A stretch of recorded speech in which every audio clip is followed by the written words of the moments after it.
But that's one of the big advantages. You can have 1 million thermograms and there's no risk of it causing breast cancer. So that's one of the big advantages. Also, there's no compression, nothing touches you. It's effectively, because it's the light that we emit, there's no energy put into your body. No, there's no compression, there's no anything. The biggest advantage, possibly in terms of breast cancer detection, is that it can potentially find cancer years earlier than a mammogram can. The machines are used across the board. They've been around since about the 1950s for medical research. They've been used at everything from circulation disease to burns, and at various times attempting to look at other areas such as cancer. A mammogram and an ultrasound are both what we call structural tests. You do the image, whether it's from radiation for mammogram or ultrasound, or sound waves for an ultrasound, and you get an image of what's there, but it just shows structure. It doesn't show what's going on. It doesn't show necessarily what it is.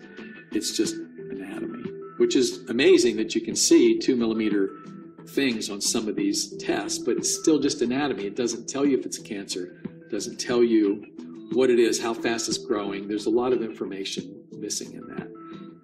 The thermogram, on the other hand, has the potential to pick up, it can't diagnose, but it can detect changes associated with breast cancer far earlier than a mammogram, sometimes years earlier than a mammogram or an ultrasound. What thermography enables you to do is to assess areas of the body that have increased blood flow.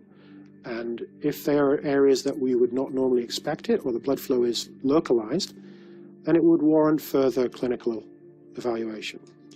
Even the smallest cancer that you find on a mammogram or ultrasound, 2-3 millimeters, let's say, has millions and millions and millions, tens of millions perhaps, of cells in a several millimeter cancer or tumor. But they didn't just show up there overnight. I mean, they have to start. Cancer always starts as one cell somewhere. It depends on how fast it grows, how many doubling times, and so on and so forth. Any cancer that's diagnosed has been there multiple years. Sometimes they can be there as long as 10 years earlier. And a thermogram can potentially, because it's not really, it measures function and not structure, it can pick up changes in a cancer that are associated with cancer far earlier. So it'll give you more of an early warning than a mammogram ever could. On average, cancer cells double in number every 90 days. At 5 years, 2 cells will have doubled to over 1 million cells, but are still undetectable with mammography. At 8 years, 2 cancer cells will have doubled up to 32 times and will number over 4 billion cells. And then can they be detected by a mammogram?